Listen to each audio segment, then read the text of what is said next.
لا حول ولا قوة إلا بالله العلي العظيم.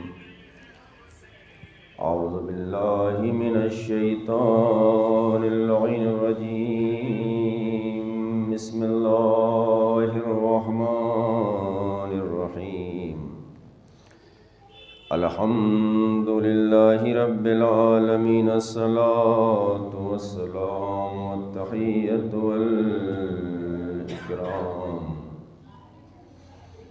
على النبي المكي المدني القرشي الهاشمي أبتحي المحمود الأحمد والمصطفى الأمجد مولانا مولى الثقلين جد الحسن والحسين أبي القاسم محمد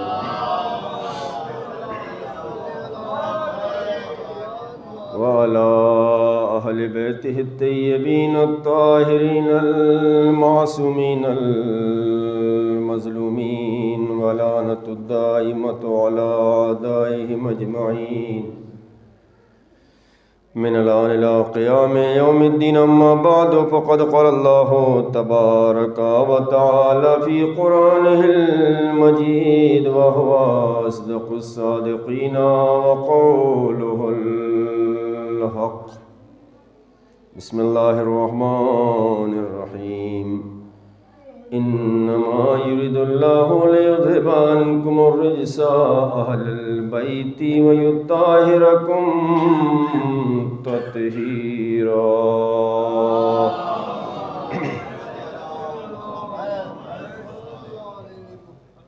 خالق کائنات مالک ارض و سما اپنی پاک و پاکیزہ اور مقدس کتاب میں ارشاد فرما رہا ہے کہ اہل بیت اللہ کا ارادہ یہ ہے کہ آپ کو ہر رس اور عیب ہر برائی سے دور رکھے جیسا کہ دور رکھنے کا حق ہے.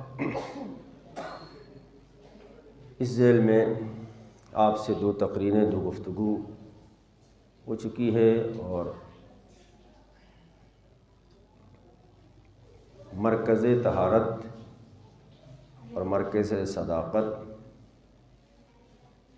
بی بی سیدہ سلام اللہ علیہا کی ذات والا صفات ہے. قرآن کریم کی جتنی بھی آیات اہل بیت کے فضائل و مناقب میں نازل ہوئی ہیں وہ ساری آیات ایک طرف ہیں اور واحد آیت تطہیر ایک طرف ہے. اس لیے کہ انسان نیکیاں کرتا ہے، بہت سارے اچھے امور انجام دیتا ہے، لیکن انسان معتبر نہیں بن پاتا، یعنی قابل اعتبار نہیں ہوتا. انسان قابل اعتبار اس وقت ہوتا ہے جب اس کے اندر برائیوں کا وجود نہ ہو. اب یہیں سے اگر ہمارے ساتھ جڑ جائیں گے تو میں سمجھتا ہوں کہ باتوں کو آسانی سے میں آپ تک پہنچا سکتا ہوں. انسان نیکیوں کی بنیاد پر معتبر نہیں ہوتا، برائیوں کا نہ ہونا انسان کو معتبر بناتا ہے. میں ایک چھوٹی سی مثال، شہر بھوپال میں بہت سارے ایسے لوگ ہیں کہ اللہ نے جن کو نوازا ہے، نوازا سبھی کو ہے، لیکن کسی کے پاس کم ہے، کسی کے پاس زیادہ ہے. اللہ نوازتا سب کو ہے. خطبہ جمعہ میں ہمارا موضوع یہی چل رہا ہے، اللہ دیتا سب کو ہے لیکن انسان سکون کھو دیتا ہے جب دوسروں کی پاس جو دولت ہے اس پہ نگاہیں جمائے رہتا ہے. جو اپنے پاس ہے اس سے فائدہ نہیں اٹھاتا، وہ تو یہ سوچتا ہے کہ یہ آگے کیسے بڑھ گیا، اسی میں مشکل پیدا ہوتی ہے. بہت سارے لوگوں کو نوازا ہے اور لوگوں کے پاس بہت کچھ ہے، لیکن سب کے پاس دل نہیں ہے. دل بھی ہے مگر دینے والا دل نہیں ہے. لینے والا تو ہے، کہیں سے بھی آئے لے لو، دینے والا دل نہیں ہے. یہ مقدر والوں کو ملتا ہے. ایک صاحب، میں مثال دے رہا ہوں، کسی کے اوپر آپ فٹ مت کر دیجیے گا جا کر، اس لیے کہ لوکل مولوی کی سب سے بڑی پریشانی جو ہوتی ہے وہ یہی ہوتی ہے کہ کوئی بات اگر کہتا ہے تو انسان سوچتا ہے کہ یار میرے اوپر پڑھ دی انہوں نے. باہر کا مولوی آ کے پورا سنا جائے اور پورا چپکا کے بھی چلا جائے تب بھی کوئی فرق نہیں پڑتا. پھر انسان یہ سوچتا ہے کہ یار انہوں نے اس کے اوپر پڑھائی ہے، اپنے اوپر کوئی نہیں لیتا. لیکن لوکل مولوی کی مشکل یہ ہے، وہ جو پڑھتا ہے ہر انسان اپنے اوپر لیتا ہے کہ یار انہوں نے میرے اوپر پڑھ دی مجلس، ہے نا. اگر یہ صحیح ہے تو صلوات پڑھ دیں محمد و آل محمد.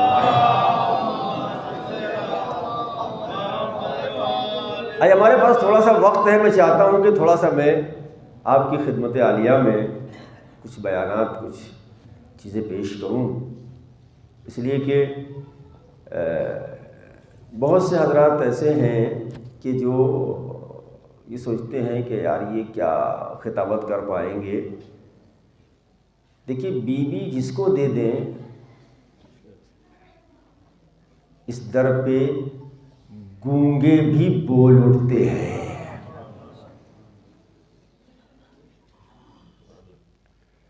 بولنے والے کو صحیح بولنا سکھانا یہ کمال ہے، نہ بولنے والے کو بولنا سکھا دینا یہ معجزہ ہے. ایک سلام بھیجتے ہیں محمد و آل محمد.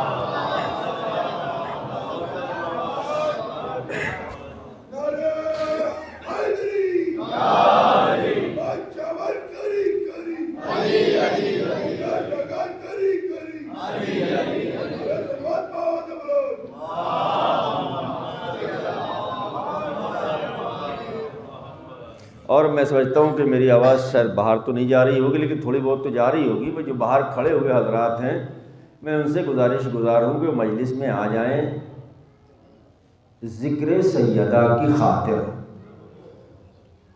آج چونکہ شہادت کی تاریخ ہے اور یہ جو شب ہے، شب شہادت گزری نہیں ہے، یہ شب چل رہی ہے. شہادت آپ کی اسی شب میں ہے. آپ کو پرسہ کس کس کو دینا ہے وہ ہمیں آپ کو خود سوچنا ہے. اور یہ عظیم مجلسیں، بہت عظیم مجلسیں ہیں، ان کو معمولی نہ سمجھیے گا آپ.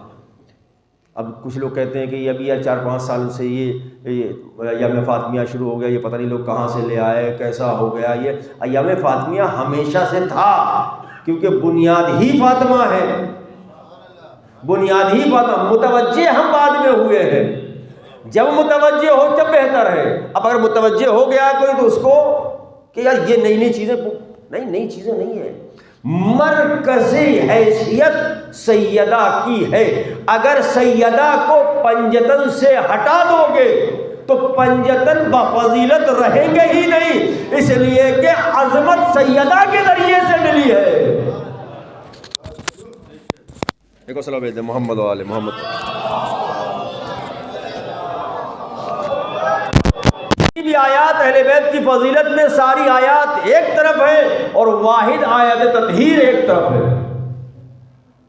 اس لیے کہ آیت تطہیر اہل بیت کا اعتبار ہے، سند اعتبار ہے. کیسے؟ لوگوں کو اللہ نے دیا ہے، بھوپال میں بھی بہت سے لوگ ہیں اور نیکی کے نام پر خرچ بھی کرتے ہیں. مسجد میں دیتے ہیں، امام بارگاہوں میں دیتے ہیں، غریبوں کی امداد کرتے ہیں، لوگوں کو دیتے ہیں. فقیر پہنچ گیا اس کو دے دیا، یتیم پہنچ گیا اس کو دے دیا. کسی کی فیس، جو بیچارہ پریشان بچہ ہے اس کی فیس ادا کر دی. یتیموں کا بھی خیال رکھنا، بیواؤں کا بھی خیال رکھنا.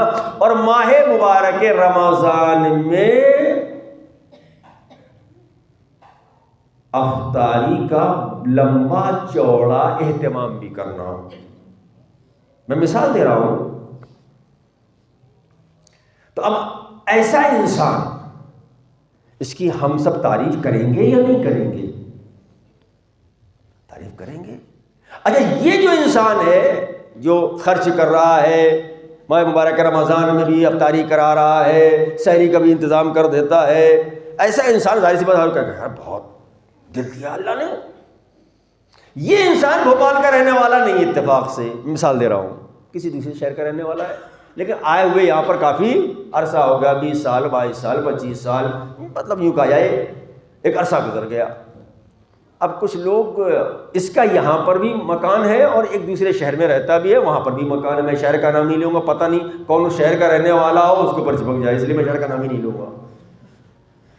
اب بھوپال سے 2-3 لوگ اس شہر کسی کام سے گئے، تو انہوں نے اپنے سے جس کام سے گئے تھے اس کام سے فارغ ہونے کے بعد آپ آپس میں گفتگو ہو رہی ہے، ہوٹل میں بیٹھے ہوئے چائے پی رہے. میں یار اپنے شہر میں تو اسی شہر کے فلاں صاحب بھی رہتے ہیں. کہاں؟ ان کو بہت اچھے ہیں یار، بہت نیک ہیں، اتنا خرچہ کرتے ہیں، چلو آج ہم ان کے گھر وطن ان کا مکان دیکھ کے آتے ہیں. وہ آخر یہاں رہتے ہیں تو ظاہر سی بات ہے دیکھے چل کے.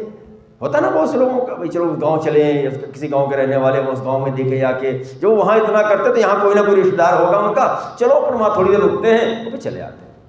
اب یہ تینوں لوگ راضی ہو گئے اور راضی ہونے کے بعد اس محلے میں پہنچ گئے. انسان کے اندر نیکیاں انسان کو معتبر نہیں بناتی جب تک کہ برائیوں کا وجود اس سے ختم نہ ہو جائے. اب یہ تینوں لوگ، چاروں لوگ اس محلے پہنچے، پوچھا صاحب فلاں صاحب اسی محلے میں رہتے ہیں؟ کہا ہاں اسی محلے میں رہتے ہیں. کب کا مکان کہاں ہے؟ کہا وہ مکان ہے. کہا آپ کہاں سے آئے؟ کہا بھوپال سے آئے. اچھا بھوپال سے آئے تو اب تو ظاہر سی بات ہے ان کو جانتے ہو؟ کہا ہاں بہت ماشاء اللہ سے خرچ. کہ لیکن مگر جہاں آپ جا رہے ہیں یہ مکان ان کا تو ہے مگر انہوں نے غصب کر کے بنایا ہے،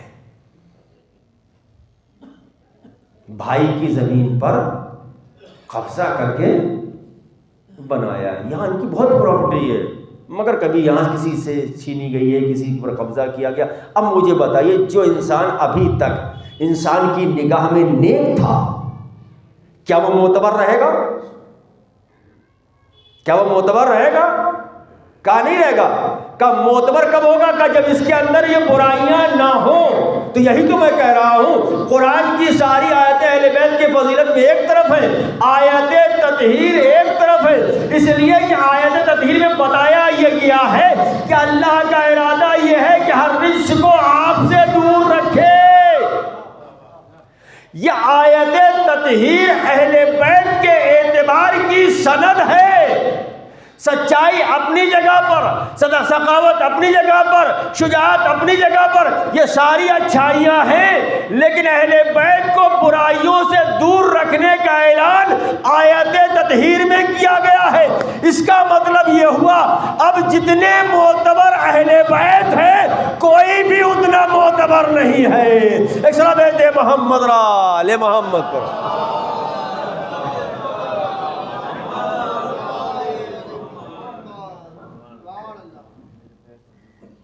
میں اسی مجمع میں پڑھ رہا ہوں نا، کہیں اور تو نہیں پڑھ رہا ہوں. اسی مجمع میں پڑھ رہا ہوں نا، کہیں اور تو نہیں پڑھ رہا ہوں. تو معتبر کب بنے گا انسان؟ جب برائیاں نہ ہوں. آیت تطہیر کیا ہے؟ ان کے اندر کوئی برائی، رجس، عیب، نقص نہیں. یہ کس کا ارادہ ہے؟ اللہ کا. سند دینے والا انسان نہیں ہے، یہاں کی دنیا والے نہیں ہیں کہ جہاں جعلی سندیں بھی دے دی جاتی ہیں. وہ مالک حقیقی ہے، رب العالمین ہے، انک علی کل شیء قدیر ہے. وہ جب کسی کو سند دیتا ہے تو یوں ہی نہیں دیتا. یہ اتنے معتبر ہے، یہ اتنے معتبر ہے، یہ اتنے معتبر ہے کہ اگر حقیقت میں کوئی چیز نہ ہو اور یہ کہہ دے تو اس کو اللہ وجود دے دیتا ہے. اگر یہ کہہ دے کہ درزی کے یہاں کپڑے ہیں تو رضوان جنت کو آنا پڑے گا، اس لیے کہ اب ان کے اعتبار کا سوال ہے. جو اللہ کی نگاہ میں اتنے معتبر ہوں ساری دنیا مل کے ان کو جھٹلا نہیں سکتی، اور اگر کوئی جھٹلا دے تو وہ جنت میں جا نہیں سکتا۔ اسلام محمد رال محمد پر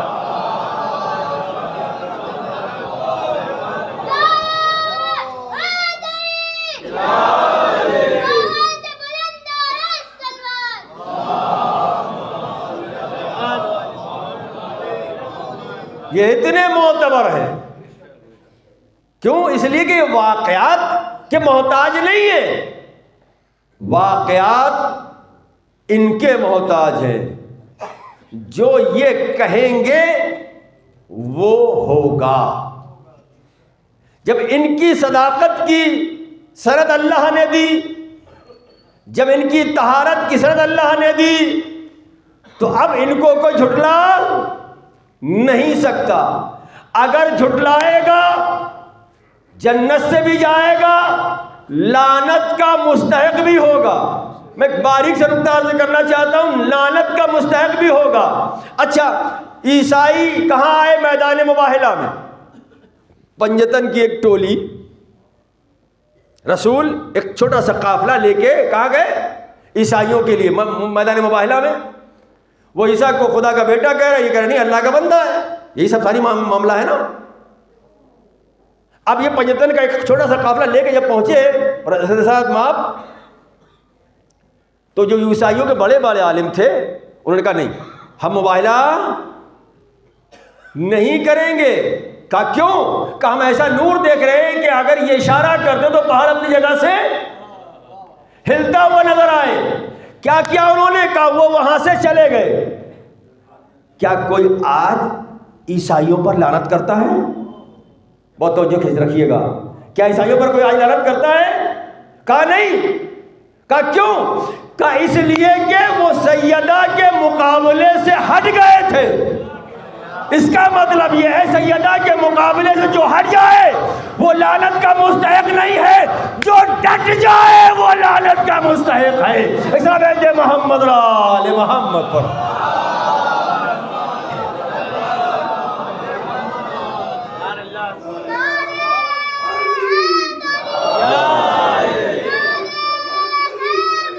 علی علی علی علی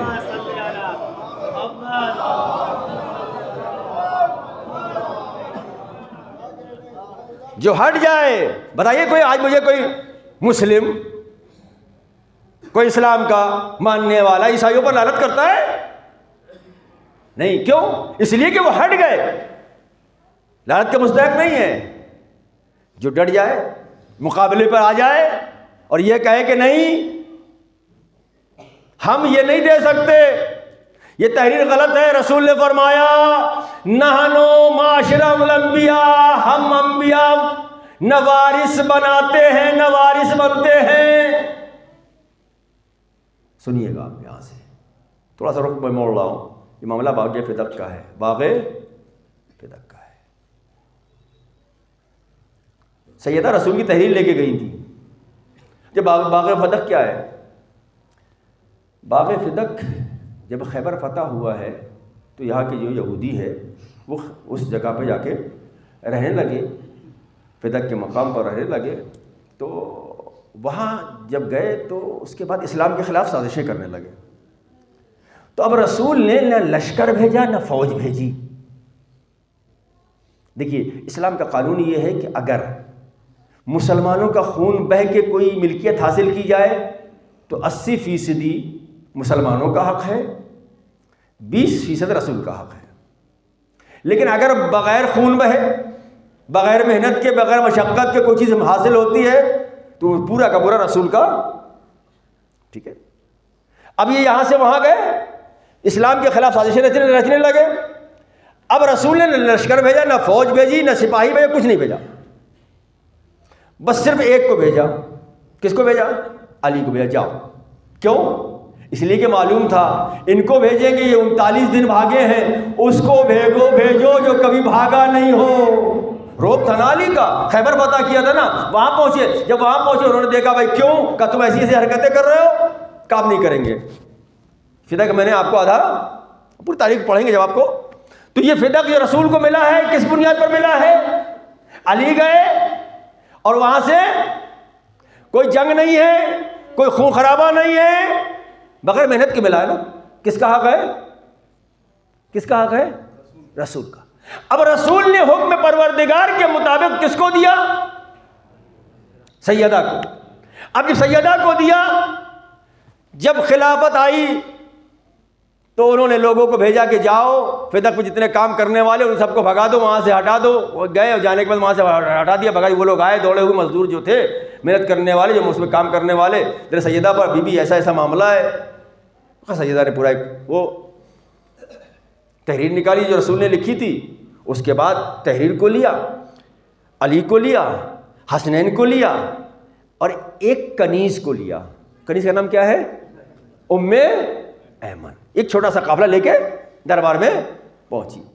کہ کیا ہے معاملہ, کیا ہے؟ کہ میرے بابا نے مجھے فدق دیا تھا, مجھے واپس چاہیے.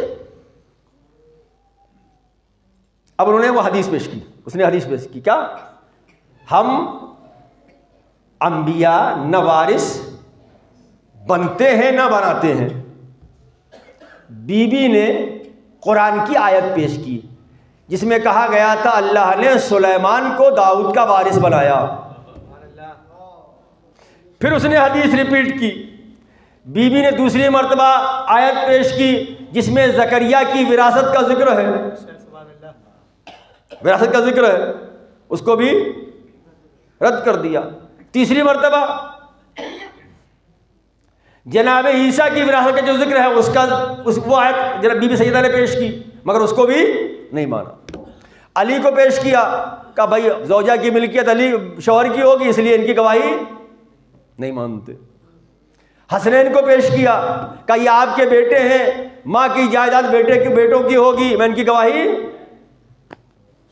بہت توجہ رکھیے گا, سیدہ کی عظمت آپ اس دربار میں سمجھیں جہاں مظلومیت بھی ہے اور عظمت بھی ہے. سیدہ نے کس طریقے سے اپنی عظمت کس طریقے سے اجاگر کی. وہ حدیث پیش کرتا گیا, یہ قرآن پیش کرتی گئی.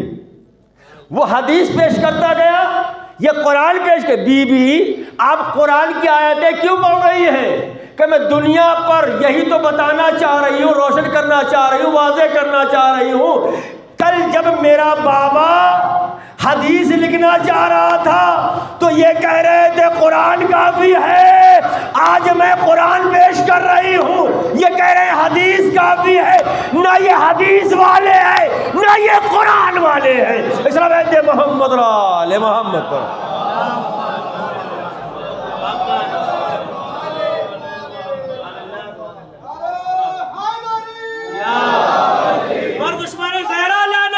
بے شمار.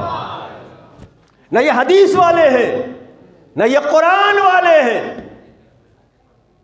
بھائی جب رسول کہہ رہے تھے لاؤ میں لکھ دوں کہ حسبنا کتاب اللہ, اللہ کی کتاب ہمارے لیے کافی ہے. اب جب بی بی کتاب پیش کر رہی ہے تو یہ کیا دلیل دے رہے ہیں کہ رسول اللہ نے یہ فرمایا ہے کہ ہم نہ وارث بنتے ہیں اور نہ. سیدہ نے کہا ٹھہرو, میں تمہیں تمہارے دربار میں کھڑے ہو کر تمہاری اوقات یاد دلاتی ہوں. اب آپ کو اندازہ ہوا زینب کس کی بیٹی ہے؟ زینب کس کی بیٹی ہے؟ سیدہ کی بیٹی ہے نا.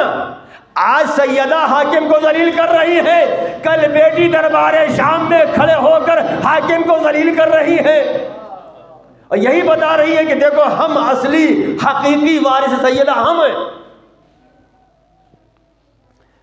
دو گواہیاں مسترد کر دی, علی کی گواہی, حسنین کی گواہی. سیدہ ایک کنیز لے کے گئی تھی, نام کیا تھا اس کا؟ ام ایمن. ام ایمن کون ہے؟ ام ایمن جناب عبداللہ کی کنیز ہے. جناب عبداللہ کون ہے؟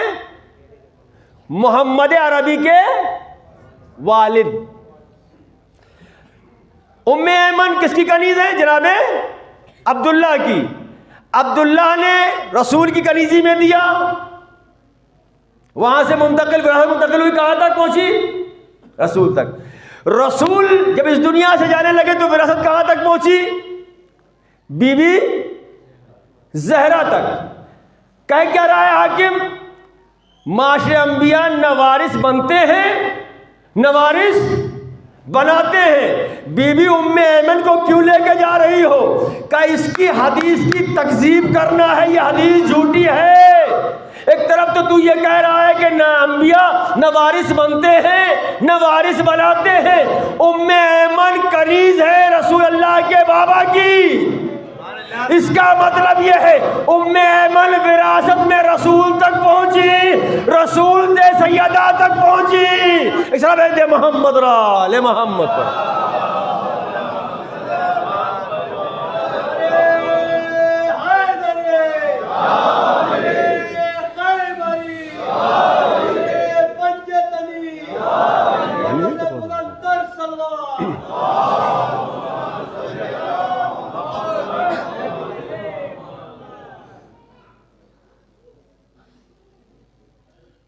یہ ہے معاملہ۔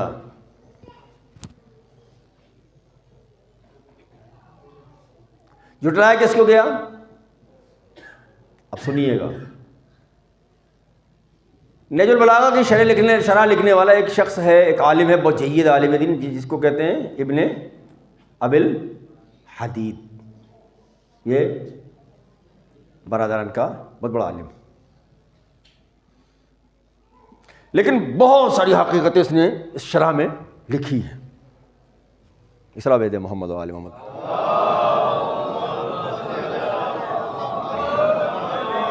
دیکھیے سیدہ دربار میں حق لینے کے لیے گئی، کس انداز سے گئی اور کس طریقے سے ذلیل کیا حاکم کو۔ ابن ابی الحدید ایک استاد سے کلاس میں پڑھ رہا ہے، وہ کچھ معاملہ باغ فدق کا سامنے آیا تو ابن ابی الحدید اپنے استاد سے کہتے استاد یہ بتائیے کہ جب رسول کی بیٹی صدیقہ ہے تو جب دربار میں حق لینے کے لیے گئی تھی ان کو جھٹلایا کیوں گیا؟ سوال کرنے والا کون ہے؟ ہم میں سے نہیں ہے، اپنے استاد سوال کر رہا ہے۔ جب کلاس میں بہت سارے اسٹوڈنٹس تھے، استاد نے جواب کہا کلاس کے بعد حجرے میں آنا، میں وہاں جواب دوں گا۔ ٹھیک ہے، کلاس ختم ہوئی، حجرے میں گئے۔ ہاں استاد، جب صدیقہ رسول کی بیٹی صدیقہ ہیں تو پھر ان کو دربار جھٹلایا کیوں گیا؟ کہ اصل معاملہ یہ ہے کہ صدیقہ جو رسول کی بیٹی ہیں وہ باغ فدق لینے نہیں گئی تھی، پھر کہ یہ باغ فدق تو پہلی چیز تھی، یقیناً یہ ان کا حق تھا، اور اگر حاکم ان کو نہ جھٹلاتا تو باغ فدق دینا پڑتا۔ جب باغ فدق دینا پڑتا، سیدہ کہتی کہ خلافت بھی میرا حق ہے، میرے شوہر کا حق ہے، اس کو بھی دینا پڑتا۔ اس کا مطلب یہ ہے کہ صدیقہ بتانا چاہ رہی تھی کہ دیکھو حقدار ہم ہیں، چاہے وہ فدق کا معاملہ ہو چاہے وہ خلافت کا معاملہ ہو۔ ایک سلام دے محمد را لے محمد۔ اچھا، سیدہ نے اس مقام پر حاکم کو دو رائے پہ لا کے کھڑا کر دیا، دو رائے پہ لا کے کھڑا کر دیا۔ اگر جھٹلاتا ہے تو لعنت ہے، جنت سے جنت میں جا بھی نہیں سکتا۔ اگر مانتا ہے تو فدق کے ساتھ ساتھ خلافت بھی چھوڑنا پڑے گی۔ اس لیے اس نے دنیا کو آباد کرنے کی خاطر جنت کو چھوڑ دیا، کہا نہیں ہم، وہ پورے واقعات ہے آپ کی خدمت۔ اب میں آخری بات اور مصائب کی طرف آ جاؤں گا، اس لیے کہ تفصیلی مصائب بھی مجھے پڑھنا ہے۔ سیدہ کے لیے یہ ملیکۃ العرب کی بیٹی ہے، جس کے ٹکڑوں پہ یہ پلے ہوئے ہیں نا، یہ اس کی بیٹی ہے، یہ اس کی بیٹی ہے۔ اگر یہ ایسے ہی مانگ لیتے نا تو سیدہ تو یوں ہی دے دیتی، لیکن غصب کیا۔ توجہ رکھیے گا، ہوتا ہے نا۔ اب دیکھیے پھر میں یہ بات یہ کہہ دوں کہ یہ جملہ میں پڑھنے جا رہا ہوں، یہ کوئی اپنے اوپر نہ چپکائے، کیونکہ مثال دے رہا ہوں کہ بہت ساری چیزیں چپک جاتی ہیں خود بخود، نہ چاہتے ہوئے بھی فٹ ہو جاتی ہیں۔ ہوتا ہے کہ ہر گاؤں میں، ہر شہر میں ایسے ہوتا، اللہ کچھ ایسے ہوتے ہیں جن کو اللہ نے دیا کی ضرورت کیا تھی، کچھ لوگ ایسے ہوتے ہیں جن کو دیا ہے اللہ نے اور وہ خرچ کرتے۔ ایک صاحب ہے جن کو اللہ نے بہت نوازا ہے اور ماشاءاللہ سے پان کھانے کے بھی شوقین ہیں، ان کے منہ میں ہمیشہ پان رہتا ہے، مگر یہ پان خاندان کے پاندان کا نہیں ہوتا، دوسرے خاندان کے پاندان کا ہوتا ہے۔ خود خرچہ نہ نہیں کرتے۔ چائے بھی اگر پیئیں گے نا تو اپنے پیسوں سے، حتیٰ کہ پیپر گھر پہ نہیں لگوائیں گے، اخبار گھر پہ نہیں لگوائیں گے، ہوٹل میں جا کے فری کا ہے نا، ہوتے نا، پیسہ ہے، سب کچھ ہے، مگر خرچ نہیں کرتے۔ خدا نہ خواستہ ان کے گھر میں چوری ہو جائے، ایسے شخص کے گھر میں، تو مجھے بتاؤ یہاں جتنے لوگ ہیں، جتنے خاص طور سے جوان مسجد سے اگر صبح ان کو ملے، ایسی اطلاع ملے کہ ایسے شخص کیا چوری ہو گئی، تو نوجوان آپس میں باتیں کریں گے، اما میاں چور مل جائے تو میں اس کے ہاتھ چوم لوں۔ کیوں؟ یہی تو کہیں گے، ارے یار جو ہم لوگ اتنے سالوں سے نہیں کر پائے اس نے ایک رات میں کر دیا، ایسے ہاتھ چوم لوں۔ کیوں؟ اس لیے کہ ہے مگر خرچ دوسروں سے کرواتے۔ یہ مثال یہاں پر ہے۔ اس کے برعکس ایک شخص ہے اللہ نے دیا ہے، اس خرچ کرنے کا عادی بھی ہے، گھر سے نکلا، دیکھا کسی بچے کو کھیلتے ہوئے، اسکول کا ٹائم تھا، کہا بیٹا تم اسکول نہیں گئے؟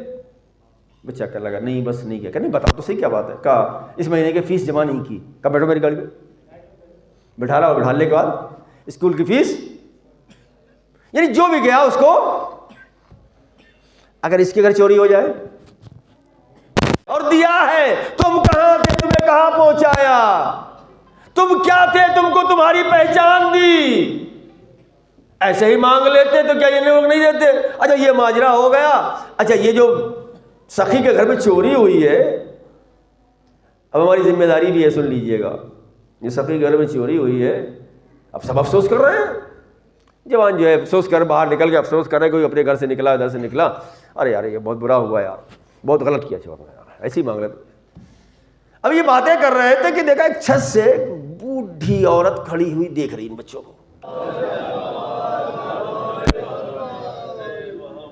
اندازہ کیا؟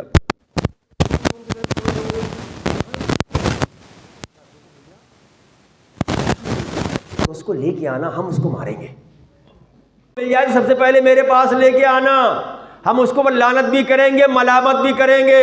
اب ضعیفہ نے ایک جملہ اور کہا، جب تک میں زندہ ہوں تب تک میں لعنت کروں گی، اور مرتے وقت اپنے بچوں کو وصیت کر جاؤں گی کہ ایسے شخص پر لعنت کرتے رہنا، اب مجھے اس سے آگے کچھ کہنے کی ضرورت نہیں ہے۔ ایک صلوات محمد آل محمد پر۔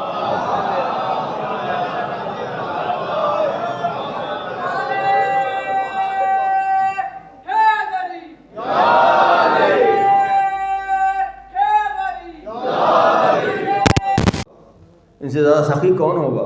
بس میں نے گفتگو کو ختم کر دیا، کیونکہ مصائب بھی، چونکہ شہادت کی تاریخ ہے اور انشاءاللہ مصائب ہوں گے۔ میں ابتدائی مجلس میں، یعنی ابتدائی مصائب میں یہ بات بھی کہہ دوں، عزیز رونے میں کنجوسی نہیں کرنا، اس لیے کہ سیدہ کے رونے پر پابندی لگائی گئی، یا علی کہہ دیجئے کوئی ایک وقت معین کر لیں، یا تو دن میں رو یا تو رات۔ مگر مسائل میں وارد ہونے سے پہلے ایک چھوٹا سا واقعہ میں عرض کر دوں، اور اس کے بعد منزل مسائل میں۔ عزیزو، چھٹے امام کا دور ہے، ایک چاہنے والا امام کی خدمت میں آتا ہے اور اصحاب بیٹھے ہوئے ہیں، سامنے کھجور کا تشت رکھا ہوا ہے، جانے والا ہے امام کا، صحابی ہے۔ جیسے آیا تو امام نے کہا نوش کرو، کہتا مولا نہیں، کہا کھاؤ۔ اب امام کہہ رہے تھا سوچئے، امام کہہ رہے ہیں کہا کھاؤ، کہا نہیں مولا دل نہیں چاہ رہا، کہا میں کہہ رہا ہوں کھاؤ۔ جب امام نے اصرار کیا تو اس نے ایک کھجور اٹھایا اور رکھ لیا۔ امام نے کہا اور کھاؤ، کہا مولا دل نہیں چاہتا۔ کہا ایسا تم نے کیا دیکھ لیا کہ تیرا کھانے سے دل اچاٹ ہو گیا؟ کہتا مولا میں ابھی آ رہا تھا، میں نے دیکھا کہ ایک ضعیفہ کو حاکم کی کچھ نمائندے، کچھ فوجی پکڑ کے لے کے جا رہے ہیں۔ میں نے اس سے پوچھا، لوگوں سے پوچھا کہ بھائی اس ضعیفہ کو کیوں لے کے جا رہے ہو، اس مومنہ اس بی بی کو کیوں لے کے جا رہے ہو؟ تو لوگوں نے بتایا کہ یہ بی بی جا رہی تھی، اس کا پیر سلپ ہو گیا، پھسل گیا، یہ گری، اس کے پہلو میں چوٹ لگی، درد ہوا۔ جب درد ہوا تو اس نے آواز دی اے بی بی سیدہ آپ کے قاتلوں پر لعنت ہو۔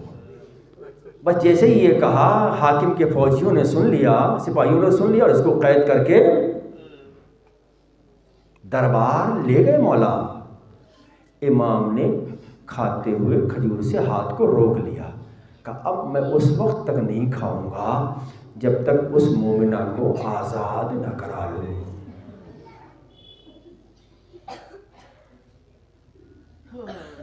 اس مومنہ کو آزاد نہیں کرا۔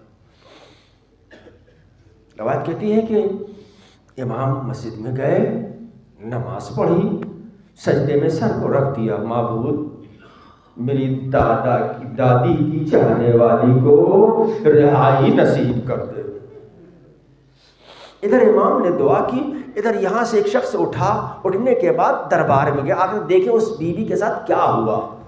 جب وہ وہاں پہنچا ہے تو دیکھا ہے کہ حاکم کے سامنے اس مومنہ کو پیش کیا گیا، کہا اس کو کیوں لے کے آئے ہو؟ کہا یہ قاتل سیدہ پر لعنت کر رہی تھی۔ تو حاکم کہتا ہے نام لے کے کیا؟ کہا نہیں۔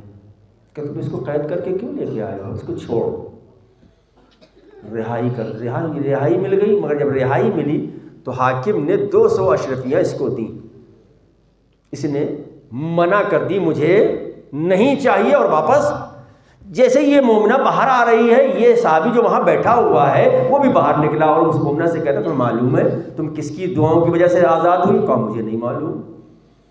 کہا وقت کا امام نے تمہارے لیے دعا کی ہے، امام کا شکریہ نہیں ادا کرو گے؟ کہا چلو شکریہ ادا کرتے ہیں۔ امام کی بارگاہ میں آئے، پورا واقعہ بیان کیا کہ ہمارے ساتھ یہ ہوا۔ تو امام نے پوچھا یہ بتاؤ کہ تم نے اشرفیہ لینے سے منع کیوں کر دیا، درہم لینے سے میرا منع کیوں کر دیا؟